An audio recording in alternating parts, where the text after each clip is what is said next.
बहू घर की इज्जत या खेल दिल को छू लेने वाली शिक्षाप्रद कहानी।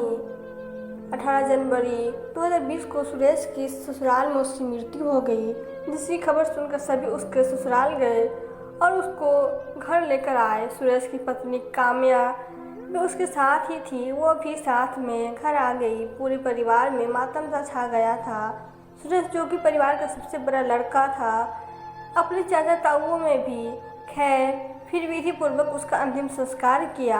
फिर तीसरे दिन उसके तीजे परलोक एकत्रित हुए एवं सलाह करने लगे कि आगे क्या करे, क्योंकि उसके 5 बच्चे थे और अब भी सभी छोटे थे।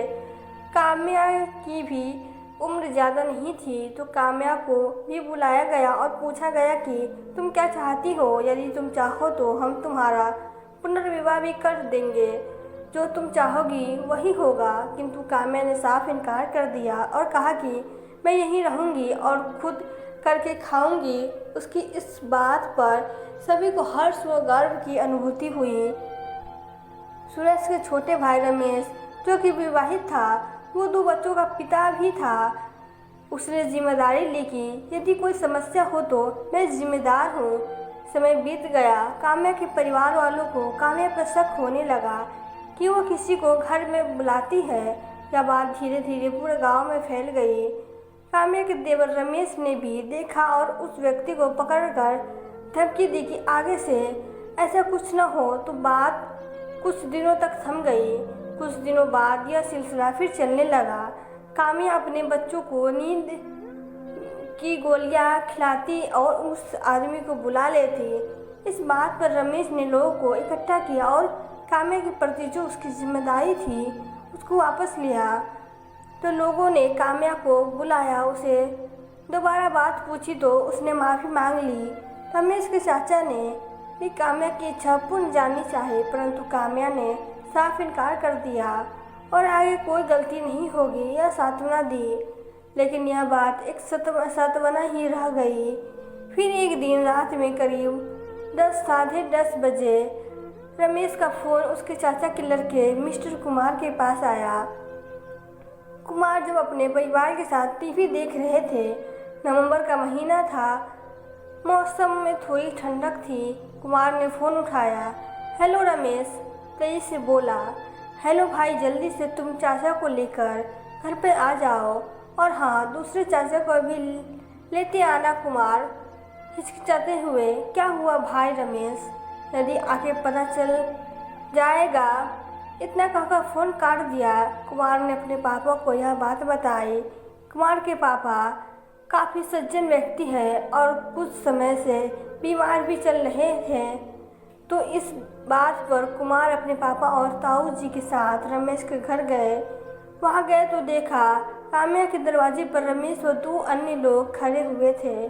उसने जाकर पूछा तो उन्होंने बताया कि काम्या के घर में कोई पराया व्यक्ति है।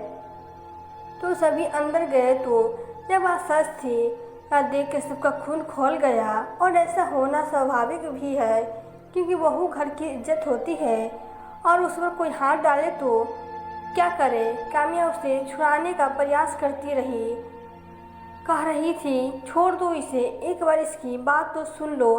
फिर पर कुमार ने लोगों को रोका और वह व्यक्ति से आने का कारण पूछा तो उसने कहा कि मैं काम्या को रखना चाहता हूँ। ये सुनकर सभी सुन्न रह गए, लेकिन जैसे तैसे काम्या को उसके साथ भेजने की हाँ हो गई और ग्राम प्रधान को रात को ही बुलाया गया। सभी लोग प्रधान के साथ बाहर बैठे हुए थे। काम्या को अंदर कमरे में ही थी।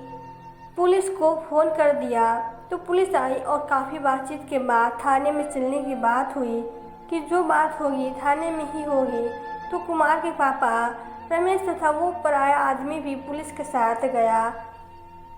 सुबह को सभी लोग थाने में गए। उस आदमी के परिवार को भी बुलवाया गया। उन्हें सारी बातें बताई, लेकिन उसकी माँ वो भाई ने साफ इनकार कर दिया कि इस बेकार चरित्रहीन नारी को हम अपने घर पर नहीं ले जाएंगे। और फिर पीछे 5 बच्चे भी, उस व्यक्ति का भी एक लड़का था और उसकी पत्नी मर गई थी। काफ़ी मुशक्क़त के बाद भी कोई फैसला नहीं हुआ। फिर उन तीनों को जेल भेज दिया गया। तीसरे दिन जमानत पर वो बाहर आए। काम्या ने जो वकील किया था उसको भी अपनी लाइन पर रख लिया था। खैर सभी काम निपट गए और घर आ गए। फिर इसके बाद उस पर आए व्यक्ति ने भी उसे ले जाने से मना कर दिया, क्योंकि वो तो सिर्फ उसका इस्तेमाल कर रहा था, वरना उसका भी एक बेटा था और 5 बच्चे काम्या के भी थे। भला 6 बच्चों को कौन पाले।